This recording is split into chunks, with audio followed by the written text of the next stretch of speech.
Welcome to Platinum Stories, your sanctuary for sleep and serenity. Before we begin, I would like to thank you for allowing me the privilege of guiding you into a deep, peaceful sleep. Enjoy. Hidden Whispers. Moths circled the bulb outside my window, battering their powdery bodies against the glass, and with each strike I imagined a little fleck of me coming loose. I couldn't sleep, not like before the thing in the wall revealed itself. They say sleep is surrender, but it's not. It's a negotiation. You trade your waking memories for a handful of dreams, and most mornings you're even. But not every time. Not when the thing watching you keeps the scales unbalanced. It began in childhood, as these things do. My mother would tuck me in, turn out the hall light, and say, "If you hear scratching, just remember, the house is settling." She'd smile, brush my bangs off my forehead, and turn away. But I knew even then that our house, an American four-square with warped crown moulding and a cold spot by the upstairs bath, was not the kind to settle quietly. It had a vocabulary all its own, the groan of joists, the uneven creak of stairs, the tap-tap-tap of pipes long after the boiler shut off. And on the other side of my bedroom wall, the whisper of little intelligence, too deliberate for wind, too regular for rodents, scrabbling along plaster and lath. My father, of course, heard nothing. Dads are blessed with a certain acoustic pitch blindness born of long commutes and the dull throb of solvable problems. He'd come into my room if pressed, stand in the dark in his threadbare pajamas and ask, "Well, where is it?" The noises would hush as though the thing on the other side were holding its breath to see what he'd do. "It's gone now," I'd whisper, and he'd ruffle my hair overly burdensome and say, "Dreams come out at night to scare off the real monsters." I pretended to understand, and we both pretended he was right. But I often wondered what he truly believed, what he heard in the night when he thought I was asleep. But dreams only ever multiply. Our house kept secrets nestled between the studs. Some nights, if I pressed my ear to the wall, I could hear a soft, halting voice, maybe an older woman, muttering through layers of paint and wallpaper. They never said my name, but I'd wake with strange half-thoughts in my mouth as if I'd bitten someone else's dreams. The thing, by now I couldn't imagine it as anything else, grew bolder with age. After my 10th birthday, I awoke to the wall bulging outward, a fist pushing into the room before retreating. It left behind fine powder on the rug that clung to my feet at breakfast. I told no one. There was too much disbelief in our family, and I wasn't ready to be a problem child. So I started sleeping on the far side of the bed, curled as far from the wall as the sheets allowed, its presence a constant reminder of childhood fear. The summer before 7th grade, my mother began to haunt the hardware stores, coming home with paint swatches and cork in 3 brands. She acted as though the house's decrepitude was a puzzle she could solve with enough elbow grease and a can of Sherwin-Williams paint. One weekend she decided to tackle my room. "We'll redo it top to bottom," she said, her smile exaggerated. "And you can pick the colour," suggesting a sedate blue, the middle chip on the sample, figuring low exposure would prevent disappointment. We moved the bed, the dresser, everything but the box of old comics and the desk, which took both of us tugging in increments across the gouged floorboards. When we peeled off the wallpaper, damp to the touch, streaked with long brown tears, I saw for the first time what hid beneath. A snaking seam that ran from baseboard to ceiling, swollen and puckered like an old scar. It was precise in its path, avoiding the electrical outlet, curving left at the window moulding before veering up and disappearing behind what used to be the wall sconce. We didn't paint the room. My mother stood there a long time, one hand resting on the scar, the other still holding the scrap of wallpaper she'd peeled off. She didn't speak. I remember the sun had started to shift, and for a moment the seam on the wall caught the light like a thread pulled too tight. She finally turned to me and said, "Let's get lunch." And that was the last time we discussed the renovation. We moved everything back, the bed, the dresser, even the comics and the desk, but I never slept with my head against that wall again. Years later, after college, after both funerals, I came back. The house was the same in all the ways that matter, slightly leaning, drafty, proud of its age. I walked through the rooms with their hollow echoes and peeling trim, and when I got to mine, I opened the door expecting silence. But the room was humming, a low sound, almost not a sound, like a breath held between walls. And there on the floor, just beneath the window, lay a single moth. Still, wings open, its body dusted with white. I bent to touch it, and from deep behind the wall something shifted. Not loudly, just enough to let me know it remembered me too. Unseen. The first time I saw her, she was standing across the parking lot with her hands at her sides, pigeons settled in a shifting grey mass at her feet. The tips of her fingers were bent inward as if she had rehearsed the gesture in a dream.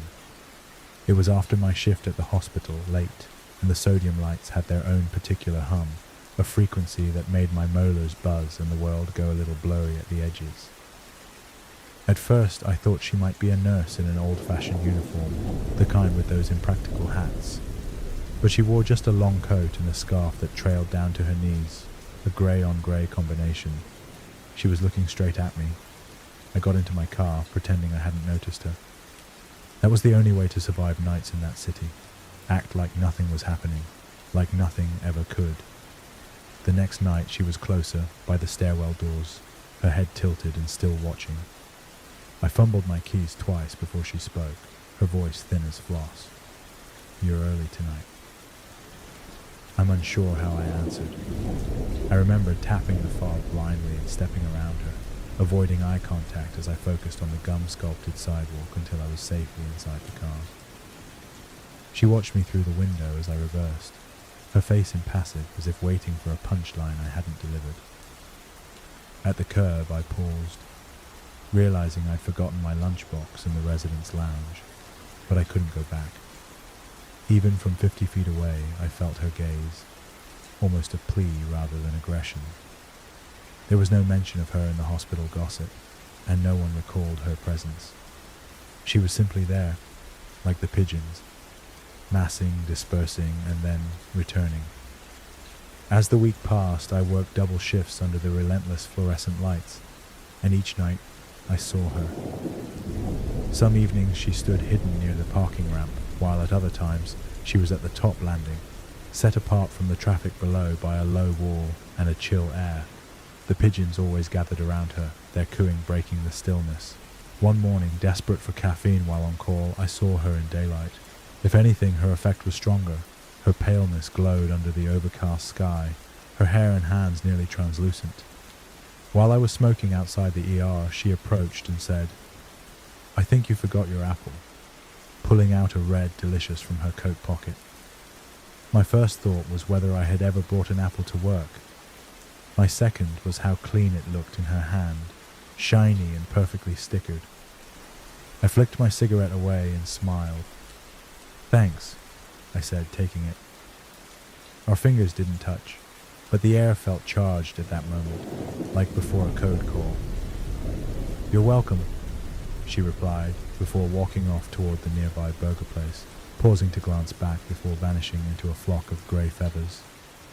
That was the last time I saw her. Not that she disappeared entirely, more that she stopped needing to be seen.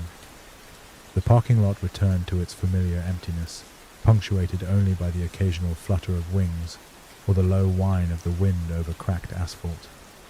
I still parked in the same spot and still looked toward the stairwell each night, but the pigeons dispersed quicker now as if bored of the performance or mourning its end. I kept the apple. It sat untouched in the cup holder of my car, the sticker gradually peeling at one edge. It never bruised. I watched it every morning through bleary eyes and felt no hunger. On the third day I tried throwing it away, but my hand hesitated over the bin. I placed it back in the holder like a talisman, or a warning. By the end of the week I had begun to forget things. The orderlies nudged me during rounds, and nurses asked if I was sleeping. I wasn't. Not really. I started to imagine I heard her voice in the elevator and stairwell, not in words. Just the sound of her presence, the thin thread that lived in gestures and stillness. Eventually, I stopped going to the lot. Instead, I parked on the street and paid the meter. I walked the extra block with my hands in my pockets, staring at the pavement like a novice again, like I was afraid of what might be above the horizon. But even from that distance, I sometimes thought I saw a shape in the periphery. Something long-coated and watchful, poised between pillars of shadow and light. It never stepped forward. Spring came. The air softened. The city remembered how to be loud again. One day, someone new was assigned to the night shift. He asked if I'd heard about a woman who used to hang around the garage. He said someone had mentioned her, some weird story about pigeons and apples. I told him no, I hadn't heard a thing. It must have been a rumor.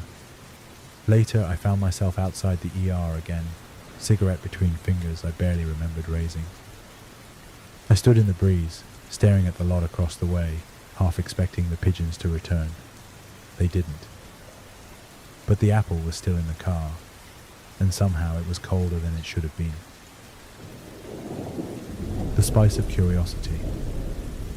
The night my sister disappeared, a heavy humming thing crept into our suburban house, slithering through the shadows and making its home in the hollow between my ribs, where it nestled uncomfortably. It felt like darkness that had its own pulse, pressing against my chest and stealing my breath, filling me with an unsettling sense of foreboding I couldn't quite name. Outside, the world was painted in shades of deep blue and silver as stars blinked to life against the midnight sky, while inside, an eerie stillness replaced the usual warmth of our home. I sensed a change that night, a thick fog swirling around me, as if the house itself were holding its breath, waiting for something inevitable yet out of reach. The comforting sounds of the evening faded, leaving behind a chilling certainty that whatever had entered with me was no mere figment of my imagination. It settled in, making itself comfortable where innocence once thrived, weighing me down and leaving a haunting mark that would linger long after the night passed. It was late October, a Tuesday, and the first frost blunted the air outside. My sister's voice, her authentic voice, not the quiet mouse whisper she used at school, echoed through our chilly kitchen. Mom had just set down a mixing bowl with a wet slap on the counter and was kneading dough for cinnamon rolls, her sleeves dusted with flour, the sweet yeasty tang making our noses tingle. I was working on a math worksheet at the table, my pencil tapping out a nervous code against the wood. I'd been stuck for 10 minutes on a word problem about trains, one leaving Chicago at 2 p.m. and the other barreling west from New York. Sophie, my sister, had already finished her homework, or at least the bare minimum required to enjoy her evening. She sprawled across the linoleum in the way only a 9-year-old can, with socked feet braced against the fridge and a paperback propped open on her knees. Even while reading, she hummed, sometimes actual songs, but more often the not-quite melodies of someone making up a soundtrack for her own brain. Tonight, it was the theme from Star Trek mashed up with the McDonald's jingle. If I'd said something, she'd have denied it, then doubled down until the tune became an infection neither of us could stop hearing. The house was warm and cozy, with the windows fogging at the corners. Outside, our dying summer garden drooped beneath a dusting of rime. Inside, we were a triangle, Sophie, Mom, and me. Dad would not be home until dawn, if at all. The accident at the refinery had him working overtime, which meant dinner without him, again. At 6:30 on the dot, Sophie bolted upright, snapping her book closed with a report built for dramatics. She popped up, swept a hand across her staticky hair, and said, "Mission. Operation Sweets. Ready, Captain." She always called Mom Captain on baking nights, and Mom, who was up to her wrists in gloppy dough, only smiled and nodded at her first mate. I watched as Sophie dragged a chair over to the cabinets and scrambled to grab the cinnamon and nutmeg from the crowded shelf. Above her, the yellow kitchen light created a halo around her flyaway hair. Small for her age, bird bones in hand-me-downs, she moved with a moth-like restlessness, bouncing off surfaces, orbiting us as if drawn by an unseen force. We never heard the door. One moment Sophie was there, reaching for the cinnamon jar with her elbow tilted like a wing, and the next, the chair scraped the linoleum with a long skittering sound. I looked up. The cabinet was still open. The cinnamon jar lay on the floor, unbroken. The chair was empty. Mum turned then, dough clinging to her fingers like pale claws. "Sophie?" she said, too casually at first, like Sophie had ducked behind the counter or gone to the bathroom without a word, but her voice cracked on the second call. "Sophie?" I stood up. My pencil rolled off the table. We searched the kitchen, the hallway, the backyard. We searched the closets, the basement, and under the bed. We examined how people search when they already know they won't find what they're looking for. The door was locked. The windows were sealed. No footprints in the frost. The police said she must have run away. A prank gone wrong. But Sophie had no shoes on, no coat. Her book was still splayed open on the floor where she'd left it, spine bent as if she'd simply vanished mid-breath. They never found her. But sometimes, at night, when the house is tranquil and the heater clicks off, I hear her. Not footsteps, not her voice, just the humming, that strange half-tune she used to make up, a thread of Star Trek, a pinch of McDonald's, playing faintly from inside the walls, under the floor, behind the glass. Mum says it's just the pipes, but I don't think pipes hum, and I don't think Sophie left. I think something else came, and I think it's still here. Right now, in the hollow between my ribs, the humming has started again. Skinwalker secrets. My mother used to say that all those stories about skinwalkers were simply clever ways of warning children not to wander too far from home or to stray into the unknown. However, everything changed the day I found the first one lurking in our garden. At that moment, it felt as if all of her warnings had been directed at me, warning me of dangers I had never fully understood. The tales she told were like shadows, dancing around the edges of my childhood. But the reality of what I encountered was far more chilling and visceral than any bedtime story could have been. This was no mere figment of folklore. It was an unsettling realization that gripped my heart and made me question everything I thought I knew about the world around me. The innocence of childhood began to retreat, revealing the lurking fears that lay beneath the surface. It was July, the kind of heat that made you hate your own body, your own skin. The garden was a patchwork of thirsty sunflowers and limp tomato plants. I was picking a slug off a zucchini leaf when I heard the bone-brittle snap of a twig. I looked up, expecting to see the neighbor's tabby, but there was nothing except the shimmer of the garden gate, open a slice too wide. "You see it?"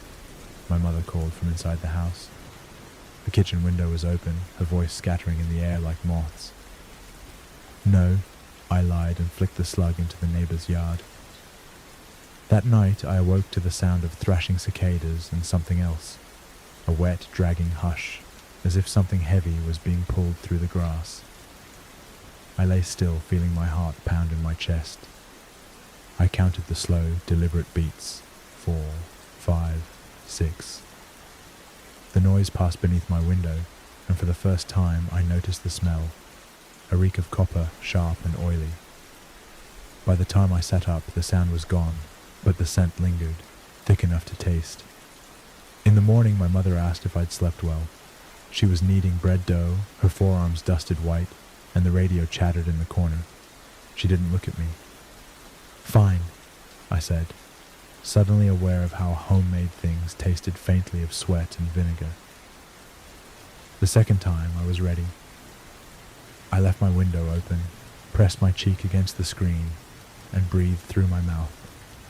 The heat made everything syrupy and slow. When the sound came again, slick, deliberate, as if someone were dragging a soaked tarp through the clover, I was waiting for it, pulse bright behind my ears. I watched the garden, the silvered patchwork wading in the moonlight. There was a figure this time, limned by the porch light, poised at the gate. I could not say if it were a person. Too tall in the arms, a tangle of elbows, the head set wrong on the shoulders. I tried to make sense of the face, if there was a face. Not even the cat came tonight. Afterwards, I waited a week, refusing to go out after dusk and avoiding tomatoes. My mother watched me, her expression unchanged, except for a blue-gray vein that appeared on her temple when she thought I wasn't looking. The third time, I didn't wake up on my own. My mother was standing over me, one hand on my shoulder, the other pressed to her lips as if she'd been crying without blinking. I tried to speak, but she shook her head.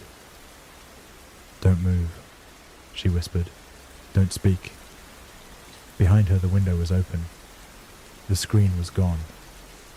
Something was inside the house. The sound came again, this time from the hallway. Closer, wetter. The dragging was slower, as if it knew it was being heard. My mother sat beside me on the bed, gripped tight on my shoulder, her knuckles bone white. I felt her pulse, fast, like mine, a trapped bird's rhythm. Then it passed the door. We didn't look. She made sure of that. Her hand was firm when I tried to lift my head. Whatever it was moved like it knew the house better than we did. The hallway creaked and the kitchen tiles clicked. A breath, soft and wrong, rasped against the wall. Then silence. We sat like that for what felt like an hour, maybe more. The sky outside bled pale. Finally, my mother spoke. Her voice was hoarse, paper thin. "It wanted to see if you'd follow it." She didn't explain what it was. She didn't have to. We never spoke of it again. But the garden gate stayed shut after that. My mother padlocked it and wound chicken wire through the bars like a cage meant to keep something in. And we stopped growing tomatoes. Years later, after she died, I went back to the house one last time to box her things. The garden was choked with weeds, and the soil cracked open like a mouth, and near the fence under the stump of the old zucchini patch, I found it. A skin, human-shaped, hollow, turned inside out like a shed cocoon, as if someone had slithered free of themselves and walked away. I left it there. When I closed the garden gate behind me, I didn't turn around, but I heard it open again anyway, just a crack, just enough. Between dreams and shadows. Every family in their private lifeboats has at least one story they cannot say aloud after sundown, a secret that lingers in the shadows of twilight. Mine goes like this. My little brother Samuel used to sleepwalk through our childhood home, wandering the waxy linoleum halls in a cotton nightshirt that seemed to float around him like a ghostly shroud, his eyes wide open and perfectly useless to him. Our mother, a dedicated nurse who believed in the restorative powers of cod liver oil and yet maintained a healthy skepticism about many things, would sometimes wake in her armchair blinking in confusion to find him standing on the threshold of the living room, backlit by the ethereal aquamarine glow of the aquarium, the cat's tail lashing against his bare ankles as if in warning. There was an otherworldly quality to those moments, as if he were caught between two realities, one where everything made sense, and another that strayed into the realm of the unknown. Those brief encounters became cherished memories, tinged with an undefinable mixture of worry and wonder. He never remembered these journeys, but I did. I was an insomniac in training, a coward with the reflexes of a church mouse, so I'd listen for the creak of the sixth stair, and then the soft, almost deliberate scuff as his feet found the landing. One night, when I was maybe 10 and prone to nosebleeds and panic attacks, I met him at the upstairs banister.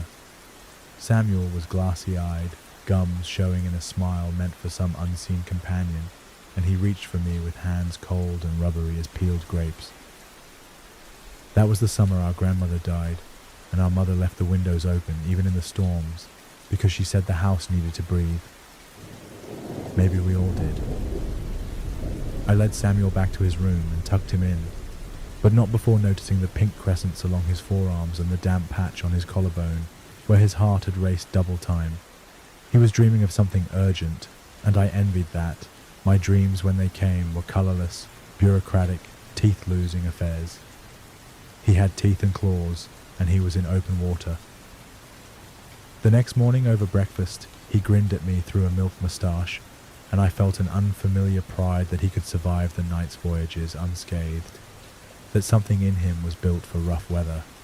Our mother administered a calm silence on mornings like those, methodically quartering grapefruits at the kitchen island and depositing segments into our bowls with the same precision she used to draw blood at the hospital. Samuel's hands shook, either from the residual electricity of his sleep adventures or the Atlantic chill that rattled our single-pane windows. But still, he spooned the sugared fruit into his mouth, as if he'd never known pain. I, meanwhile, watched Mother's jaw clench with every new bruise traced like a lunar sea up Samuel's arm, and pretended to read the funnies upside down.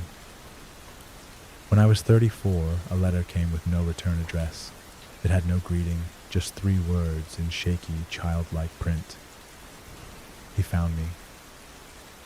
I hadn't spoken to Samuel in years. He'd disappeared after college. Phone disconnected. Postcards stopped. Our mother refused to speak of him, even as her hands shook while slicing fruit, even as she labelled every drawer in the house with masking tape, as if she were afraid she might forget what went where or what belonged to whom. After she died, I sorted through her things. In the attic, I found a box labelled Summer Storms in her precise hospital handwriting. Inside, clippings about sleep disorders, folklore on night terrors, pages torn from medical journals, and tucked beneath it all, a photograph I don't remember being taken. It showed Samuel, maybe 9 or 10, standing barefoot at the top of the stairs, eyes wide open. In the corner of the frame, barely visible, was a second figure, blurred, tall, impossible, the shape of a man, or something that resembled one. That night I couldn't sleep, not from grief, from listening. There it was again, the slow creak of the 6th stair. I held my breath as something moved past my door, the soft scuff of soles across the linoleum, just like before. Only this time it didn't pass. It stopped outside my room, waited. Then the doorknob turned, not fast, not loud, but with a kind of patience that chilled me to my molars. I didn't move. Couldn't. The door never opened. But in the morning, I found wet footprints on the floor, leading back toward the staircase, wide-set, adult-sized, toes pointed outward, as if whoever made them had never quite learned how to walk like a person. I called every Samuel I could find. None of them were my brother. And sometimes now, when I can't sleep, and that's often, I listen again for the sound. Sometimes I still hear it, and sometimes I don't. But the worst is when I dream that I do, and in the dream, he's not alone anymore. Murder in the stairwell. The murder happened on a Monday, and by Thursday, the smell in the stairwell was strong enough to catch in the back of your throat. No one said anything at first. This was an old habit of the building's residents, cultivated after years of little leaks, slow floods, and the way the radiators sometimes coughed up oily steam laced with ghosts of mould. The brownstone at 77th and York, with its skinny windows and rent-controlled tenants, contained a constellation of small miseries. But this was something else. I was the first person to call the super, not because I was bold or brave, but because I was new, and newness is an allergy to the inertia of the city. "There's a smell," I said when he answered, and my voice shook with a soprano urgency I didn't know I could still muster. On the second-floor landing. "It's a rat," he replied. "Always a rat." Even then, with my phone still pressed to my ear, I recognized the soft condescension of his voice and how it glided between the syllables of my name. His English was syrupy and patient, the way people in service jobs sound when they want to avoid arguing. So I thanked him and hung up, then stood for a moment listening to the silence. It was almost beautiful. The hush that followed after a call was cut short, how it made everything else seem louder, as if the entire building took a breath. Later, when the super came upstairs, he didn't even knock. He just thumped the door frame with the heel of his palm and started up the stairs to the second floor. I watched from my threshold as he ducked beneath my neighbor's ancient mezuzah, then paused with both hands braced on his knees, sniffing the air like a doctor checking for fever. He grunted, a sound of recognition, not surprise, and continued up toward the source. The body was found on the third floor, in the narrow vestibule between the trash chute and the locked closet where the old elevator mechanics hissed and groaned all night long. The police report would later state that the remains were discovered at 6:12 p.m. by a Mr. Ernesto Alvarez, superintendent for 32 years, resident of the basement one-bedroom, father of 3 grown sons, none of whom visited. But by the time the precinct car double-parked in front of the brownstone, the news had already metastasized through the building, in the way all actual catastrophes do, distorted by each retelling, electrified by the gossipers living in the current. His head was in the trash can, said Mrs. Kravitz, who lived on 2. Like nothing but a cabbage. A suitcase, corrected Jerome from 3, stubbing his menthol on the stoop. They stuffed him in a Samsonite, zipped it up to his eye teeth. By then, we'd clustered on the front steps, tenants in various states of nightgown and slipper, the darkness lit up with the red-blue nervous tick of the cop car. Every 5 minutes someone else arrived and inserted their private fact into the shared bloodstream. Mrs. Kravitz talked so fast, she began to lisp, tongue tripping over the wet sheen of her own terror. It was the son from 4. I always said that boy wasn't right, she whispered, leaning close enough for me to smell the Vicks vapor clinging to her collarbones. With the hair and the eyes, like a wolf. I say it's a lover's deal gone bad, argued Fatima from the garden-level duplex, arms crossed tight against the draft. They fight, someone snaps, poof, Samsonite coffin. Above us the fire escape groaned and shifted as if the building itself were restless with the new weight of its secret. Someone from the 5th floor leaned over the railing, an anxious silhouette against the flickering lights of the police car. Did you hear? They said he was a writer, lived all alone, like a hermit. The voice quivered, eager for connection in the burgeoning dark. Writers get in trouble, Jerome shot back, his bravado waning under the glow of the flashing lights. Always too deep in their heads, I tell you. Can't see the danger right next to them. The murmurs swelled, the air thickening with a mix of fear and fascination. Each resident seemed to draw energy from the others, feeding off the shared paranoia as if it were a lifeline. The stories weaved and twisted, taking shape in the absence of facts, a patchwork of suspicion that transformed our ordinary lives into a dangerous narrative. As the police took statements, I felt the weight of the building's collective gaze. Whispers turned our lives into something sinister. Who would harm a quiet soul like him? I asked softly. It's always the quiet ones, Fatima replied, her eyes sharp. The night deepened, the thrill of the unknown electrifying the air. Each whisper transformed fear into a current binding us. As the sirens faded, I stood alone on the steps, realizing we were all entangled in a web of shared secrets. This murder was just the beginning, cracking the facade of our lives and revealing the frayed connections between us. Thank you for listening. I wish you a good night and may you sleep blissfully, my friend.